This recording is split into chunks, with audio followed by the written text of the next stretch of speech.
Alrighty, we are here today with Brian J. Smith, who is a horror writer, which sounds kind of fun in these dark and uncertain times. Because I'm sorry. Yeah. So tell us a little bit about yourself and what you're working on at the moment. Well, I'm 39. I enjoy horror. I grew up with it as a child. I was born in the '80s when horror was like at its best. Horror back in the '80s was just. I mean, who can deny Freddy and Jason and slasher movies? Who can deny themselves that there? I like to cook when I'm not writing. I like reading, cooking. Try to spend time with family, but most of my family is pretty busy. Right now I'm working on my second book. It's a zombie novel. Ooh. Yeah. It's something I've been wanting to do. My mother mistakenly indoctrinated me with zombies when she was pregnant for me. Her and my father went to a drive-in, and they did a double feature of the original Night of the Living Dead and Day of the Dead. So, yeah. Yeah. So you were pretty much doomed from the beginning. Yeah. And I'm working on a zombie novel right now. I'm doing some short stories. Fun. So this is your second novel, you said? Yeah, second one. Okay. I should probably then ask about the first one. The Dark Avenues, yes, my short story collection. I love short story collections. I grew up reading a ton of them when I was in my teens. I used to not so much. I didn't actually start reading them till I was like 12 or 13. But I grew up around a lot of your anthology movies. Like my favorite anthology movie is Twilight Zone the movie. Okay. When I was in the second grade, we lived in California. There was a little Vietnamese video store. Okay, and we would go in there a lot sometimes, and we would just. It was when they had actual VHSs. Yes. Yesteryear. And I would always go for that one. My brother and my sister, they always pick something different. No matter what, it was something different.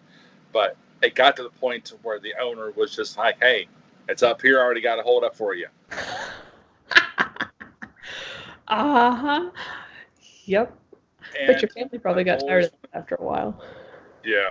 He was like, "It's already up here for you. Just come on over." And I always wanted to do one of my own because, like I said, Night Shift was the very first one I ever read. Stephen King's Night Shift, and that one was just a big wake up call for me. And then I started getting into Bradbury. Then I started getting into Dean Koontz.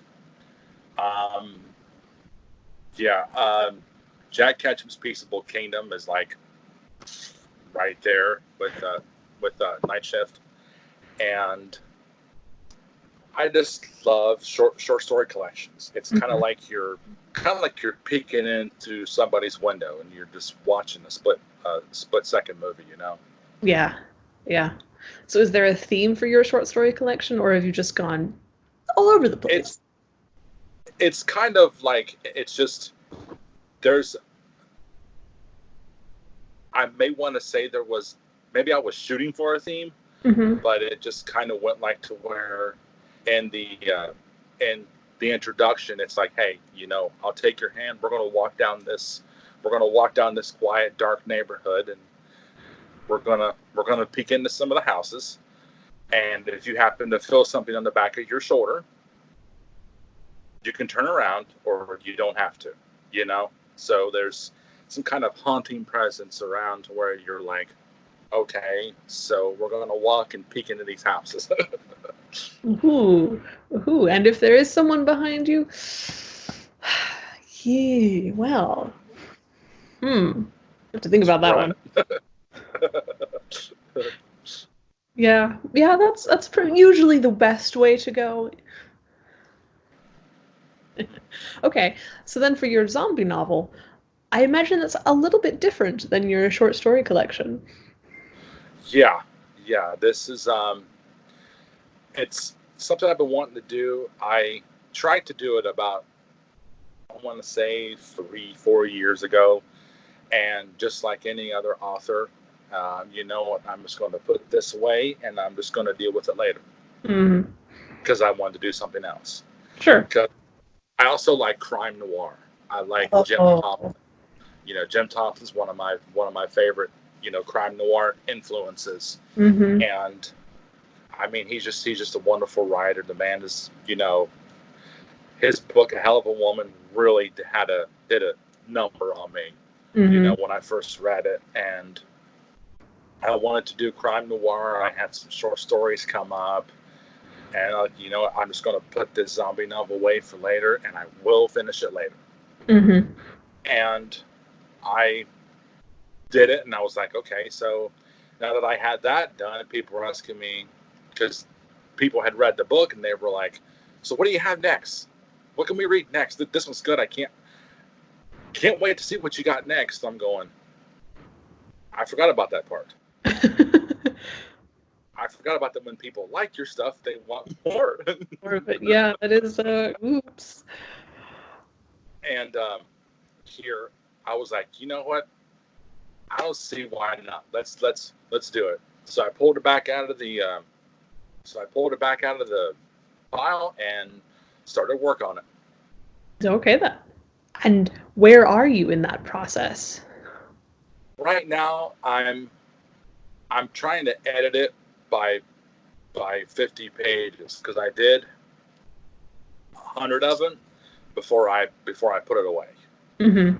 Kind of felt guilty, like I shot myself in the foot by stopping at the 100-page mark and just going, put it away. Yeah. I was like, why didn't I finish it? It was only 100 pages. I could have finished it and done everything else later on. But it got to a point to where I was like, I'll do it later when I'm a sound mind and body. And right now, I'm just not of sound mind and body with this. Mm-hmm. And right now, I edited the first 63 pages of it. Okay. So I don't really have left to go. But if I really spin this whole self-isolation kind of thing, I could possibly have it out, I'm hoping, July. Oh, cool. Yeah. Ooh.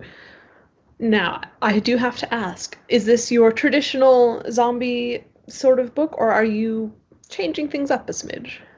I'm kind of changing things up a smidge because on top of growing up with horror anthology movies and slasher movies I was a bit of an action. I liked action movies. There's a few action movies I like, and this is more or less a line of, if I was going to do a zombie novel, I was going to have some theme to it. Okay. And this theme was going to be pretty much redemption and forgiveness.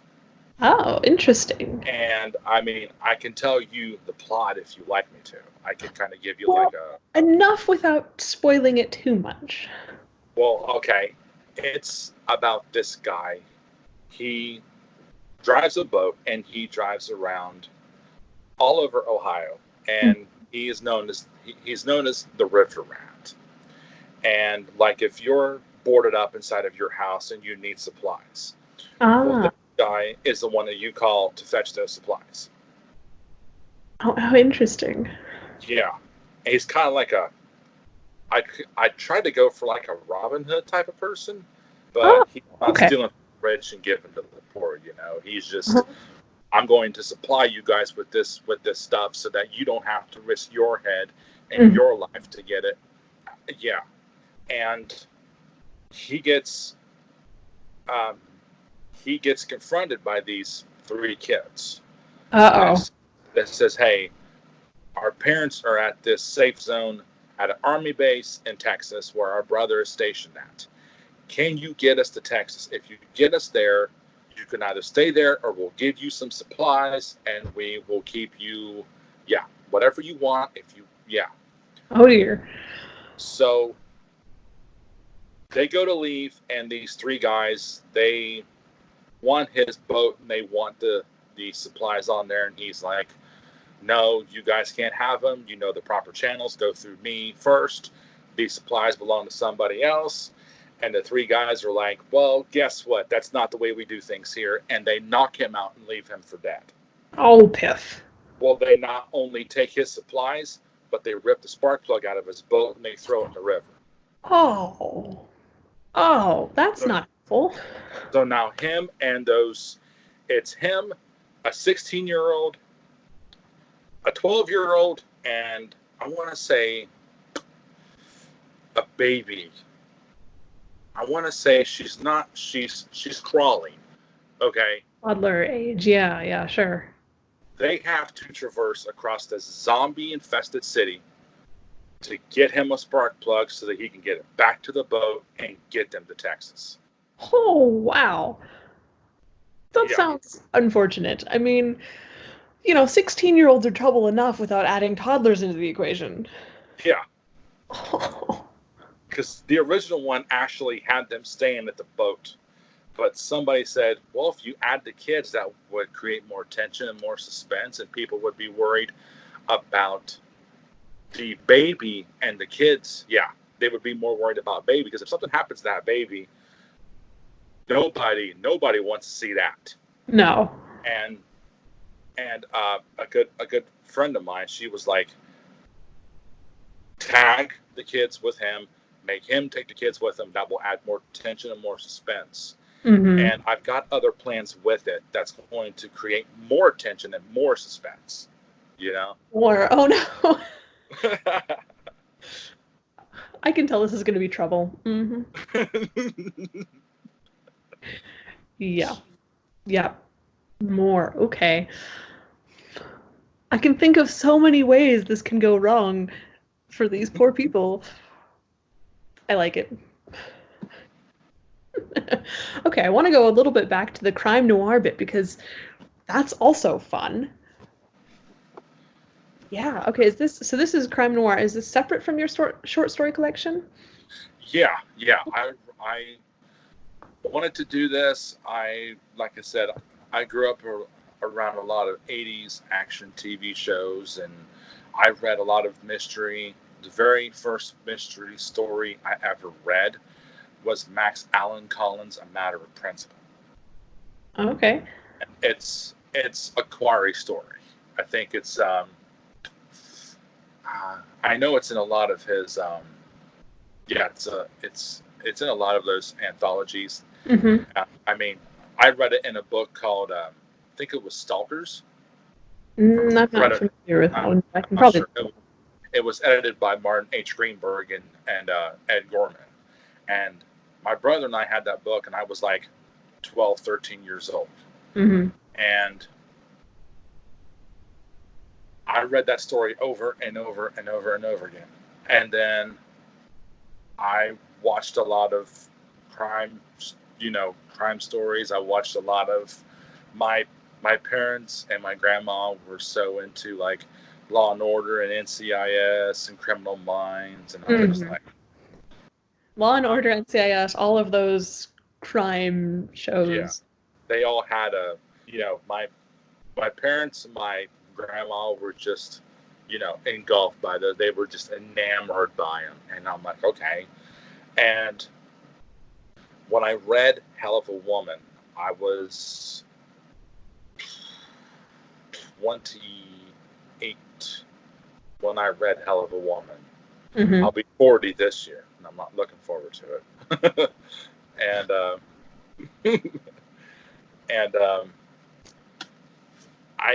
And ever since I read that book, I was like, man, I've got to do this. Mm-hmm. This thing. And I also read Robert Grace's Elvis Cole, Joe Pike novels. all of those things. I have read them. I started with one book, and then I had to go back and read 7 others. And ever since then, I've been stuck to them. I read the Max Allan Quarry novels, Ross MacDonald, Lou Archer. Lou Archer is just, he's another big influence on me, and if it wasn't horror, it's crime noir, and it's a whole balance thing. Sure. And that's fun. But then crime noir is different from horror in very subtle ways, though. Yeah. Like crime noir, there's somebody had once asked me what was the difference between both of them. What was the difference? I said, there's horror and then there's crime noir. Crime noir is where down on your luck guy, he drifts into town. He's got no money, but he's got a past. And he either meets up with a woman that's got problems of her own, or he does something that makes his past come back and makes problems even worse. But with horror, there's a guy that comes into town. He's got a past, and either like in Salem's Lot, for example, Ben Mears comes back to town. There's the Marston house. He remembers what it's like, so that there's his past. And there's always some kind of there's always a difference between one of them, and they're like, well, how do you tell the difference? I said, it just depends upon the plot. It depends upon, it's just, and I had him read Salem's Lot, and I had this friend of mine, he read Salem's Lot, and he read Hell of a Woman, and he goes, now I know what you mean. Yeah, no, there's definitely a subtle difference, and it's fun doing crime noir when you get that extra noir element to it, as opposed to some of the horror stuff, which doesn't always have that, because there's definitely some different characterizations there with the noir bit that I enjoy quite a lot. So I feel like I should ask a little bit more about the plot of your crime noir novel, because now I'm curious. Well, it's about a guy who lives on his own. He doesn't have much. All he has is his entertainment is the books on his shelf. He doesn't have a television. He doesn't have a girlfriend. His parents are dead, and he meets up this couple moves into this apartment building, and he starts to kind of pay attention, but then he's like, they're just going to be one of those people that come and go. I'm going to still be here when 2 more people come in, And of course, the boyfriend of this couple likes to slap her around. He likes to do it with, I don't want to say an audience, but the guy can pretty much hear them upstairs because they live right above his apartment. Sure. And he goes off and he's just kind of like, it's your business. It's your, just, leave me out of it. So she goes off and, she makes him an offer, says, hey, if we do this, I'll leave. Okay. If we have to make it look like an accident. And it goes down a little differently than what they want to. Oh no. But of course it always does, because like Heath Ledger's Joker says, nobody ever, why everything goes according to plan, but here something happens and he ends up getting blackmailed to do another one. Oh dear. Yeah. So it's love, murder, greed. There are a few sex. All of the fun things. There are a few sex scenes in it, but nothing too graphic though. But yeah, there's like I said, it's something I've been wanting to do for a while. Mm-hmm. I've wrote 2 mystery novels in the past, and they have been better off used for my dogs to chew up. Leave on the floor. Oh no. Yes, I have lucked out in the mystery genre, so I'm going, you know what, I'll try this one here, and if I finish it and it never gets published, I'll put it away in my trunk, and then on, the anniversary of my death, somebody can pull it back out and publish it. Yeah. Yeah. Although I have to say, there are some pieces that I've written that even after I'm dead, I never want anyone to see. Yeah, I understand that feeling. Uh-huh. Ooh, fun though. Good fun. So for all of this writing stuff, do you have a least favorite part of the process? And I'm talking about like the entire process, ideas in the head to money in the bank sort of a thing. If I could say the least favorite, I'd have to say 2 of them. Okay. The first one is pretty much when an idea goes flat. Oh, yeah. When I sit there and go, hey, like, I tried to write this horror story because I also like extreme horror, okay? I like, Jack Ketchum. I mean, love Jack Ketchum, God rest his soul, I tried to write this story about a couple who can only get aroused when he's wearing somebody else's face. That would be comfortable for the dead person, that is. Yeah. And it just fell flat. Mm-hmm. It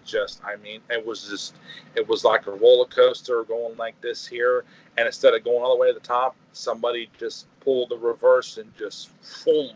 Oh. I'm back. Oh. So I did not write it. Mm-hmm. I threw it away. It'll never see the light of day again. The second part is, I have to say, the acceptance/rejection letters. Ah, yes. Yes. When you submit to a short story magazine, when you submit to anybody, it's like, well, I got my story in early, so maybe I'll get ahead of the crop. And then you're sitting there and you submit in November. I submitted to Dark Regions Press's, I think it was their psychological horror anthology. Mm-hmm. I submitted it 3 months before submission shut down, and I waited like 8 months just to get told the big no. Oh. Yes. Oh. Yes. I got this. It's in. I got it. I know I do. And you have all this hope, and you have this tiny flicker, this ray of light going, yes, I got it. It's there. And then you get that acceptance letter, and you're like, no. Oh. Yeah. Oh, that's the worst. I mean, I could understand, after the submission cutoff if they sent a message, but 8 months? Oh, yes. That just hurts. I submitted it last November, and I didn't get word about it until August. I submitted it August of 18. Sure. I didn't get cut until August of 19. So I was like, oh my God. Oh. And here the story's still alive.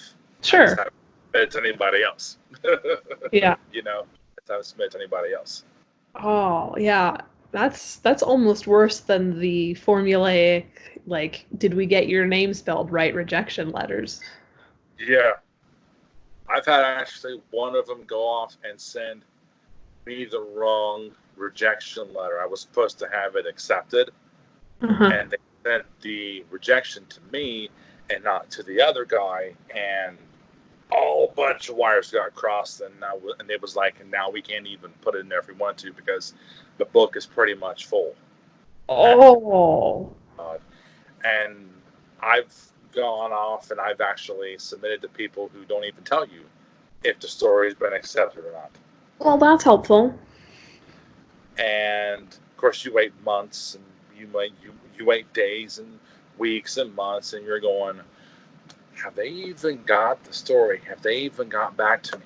I mean, I have to admit, I sent something into the Saturday Morning Post, and they were like, remember, after 90 days, just say that we didn't accept it.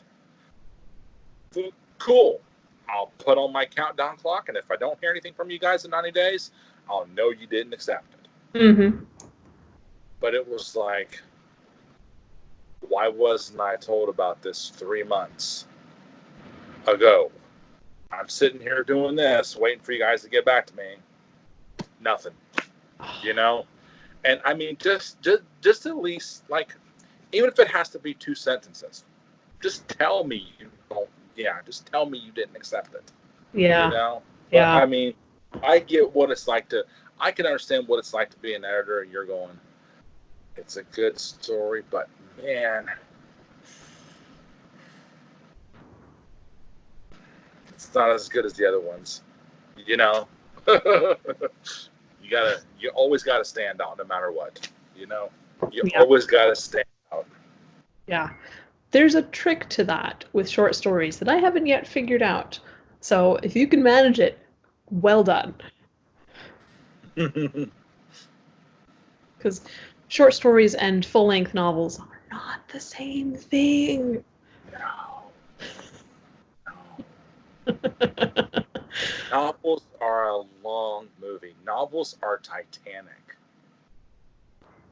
Short stories are like 30-minute cartoons. Yeah. Yeah, let's see here. Which one did I enjoy more when I was young? Well, okay, I never actually liked Titanic, so that's beside the point. I'm gonna always go with the cartoons. I watched it one time and I will not watch it again. No, the first time I watched it, my mom was having a dinner party downstairs, and so I was upstairs. You know, she said, "Here, watch this. It'll entertain you for however long I need." Great. In the middle, just as people were starting to die, the power went out. Wow. Yeah. I couldn't bring myself to go through it again. It was like, too much work.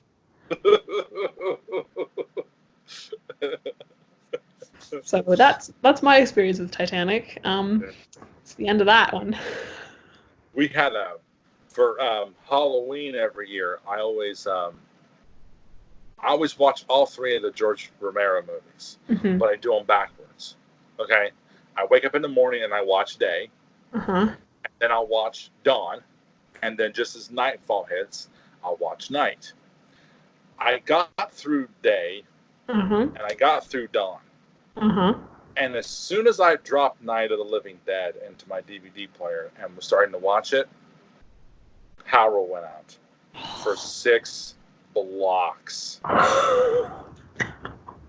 Going, oh my God, that DVD is stuck in my damn DVD player. My brother's like, you're worried about the DVD and we're freezing our asses off? Really?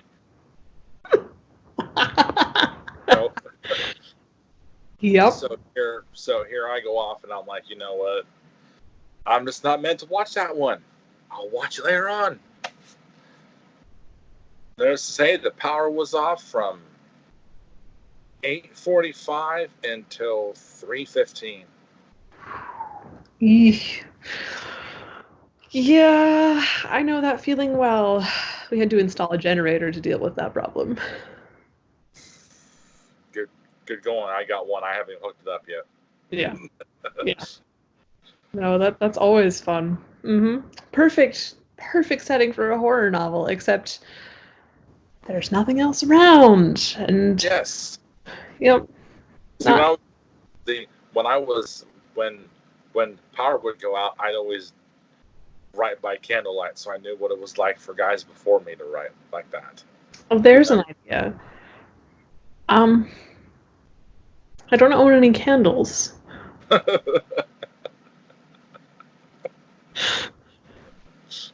So much for that idea. That's way out the window. Yep. Nope. Oh well. Yep.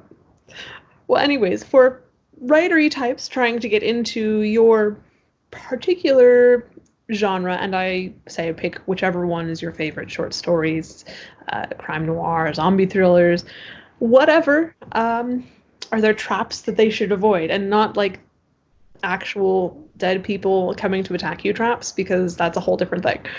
Yeah. Traps.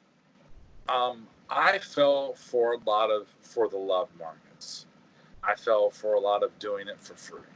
Uh-huh. And I'm always one for kind of, I mean, people said, hey, do it for free, get your name out there, let people know who you are. And I mean, I'm not saying for the love is bad, but only do it for so long. Yeah. My mother used to be so angry at me for giving this stuff away for free. Don't do it. You bust your ass in front of that keyboard. You come up with this stuff. You should be getting paid. And I don't care if it's $5 or a copy of the anthology. You should be getting something for it. And I mean, starting out, I didn't mind it, but after a while, I was doing it a lot, and wasn't pretty much helping. I mean, it's good, like I said, it's good to get your name out there, but after a while, stop.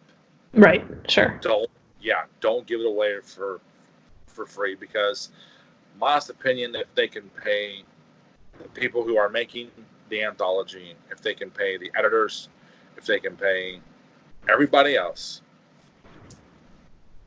excuse me, I don't think $5 is too much to ask for. I don't think $10 is too much to ask for. But you got a lot of those people who literally pay out of pocket for this kind of thing. So they're like, I've only got so much to spend on, printing and packaging, and I've got so much to spend on when it comes to distribution. I'm forking out for these ads, and, I totally understand it. It takes that much. But, I mean, my opinion, do a for the love market, but don't make it a customary thing. Don't make it a ritual. Second of all, do not fall for the reading fee trap. Oh. Yes, I've been told by a lot of people, nobody should be charging you to read so much as your grocery list. Yeah, gosh, I haven't seen that one in a while, but then I haven't investigated that world for a bit. I entered 2 contests that got $20 out of me, and I was like, no, I'm not doing this again. And it's not because I didn't win. It's just as like, how am I making money by paying you to do something that you get paid to do for somebody else? Like, say, I submit a short story to Random House. That editor is getting paid by Random House. Yes. Okay. When my book starts, if I get an advance, then that editor should get their share. Right. But don't ask a struggling artist for your share because they won't have it. Okay. Yeah. They're struggling not just financially, but they're literally like, it's, to me, it's kind of like panhandling, read my book, so, and people are dropping quarters and dimes, and you're wanting somebody to drop a 20 down there, or else $100 down there. But then people are going, well, I listened to your song, so you got to pay me. No, that's not how it works. No. I sing, you drop, you put money into 10. That's how it is. And the best way that I could possibly pass this through is if you go on YouTube, and somebody had posted on Facebook, Harlan Ellison talking about pay the writer. Okay. And he made a hell of a point about it. I mean, he's like, hey, if you can pay the cameraman, because I guess it was something about Babylon 5. Sure. And wanted to use his essay for free, and he goes, no, you pay me. Mm-hmm. You pay the cameraman. Do you pay everybody else? Yeah, pay me. And he goes, I'm never going to hear back from them again. I'm never going to hear back from them again. Mm-hmm. Yeah, and I mean, if you just watch it and listen to him, you can tell this man has taken enough to last him a lifetime about that kind of subject, and that's and another thing is this, and I've been this is the third one actually. Oh, sure. If nobody likes it, if there's one person out of 10 that doesn't like it, don't fret, don't sweat, don't cry.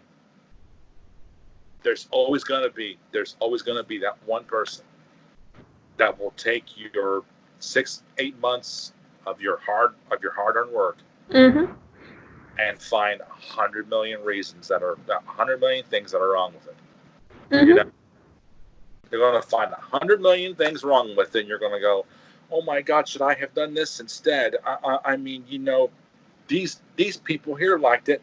How come this person? No. It's just if the nine other people, they have their opinion. This one person has their opinion. Yeah. Yeah. Well, I mean, that's kind of the whole point of reading the stories. You get the personal experience. It's your opinion. No matter what you do, you will never have the same opinion as someone else. Even if you love something and they love something, it will still be different. Yeah. And if you hate something and they love something, it will definitely be different. Like, I can't do cozy mysteries. Okay, I like mine with some, bullets, bad guys, broads, that kind of stuff there. Sure. I like that kind of stuff there because it keeps me glued to the page and it keeps the story rolling.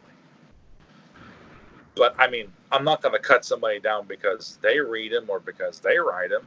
I wish them all the best of luck. Sure. And it's just, you're going to have that one person that just sucks. It's not a good book. But do not let them get you down. Do not keep them from doing what you love to do and what you do good. Keep entertaining the 9 other people, because where there's 9, there's 9 more, and there's 9 more after them, and there's 9 more after them. Don't let one person ruin your dreams. Don't let one person ruin your, Yeah, no, that's definitely the way to go. And that always happens. As soon as you hit the art stage, that's what's going to happen. Yeah.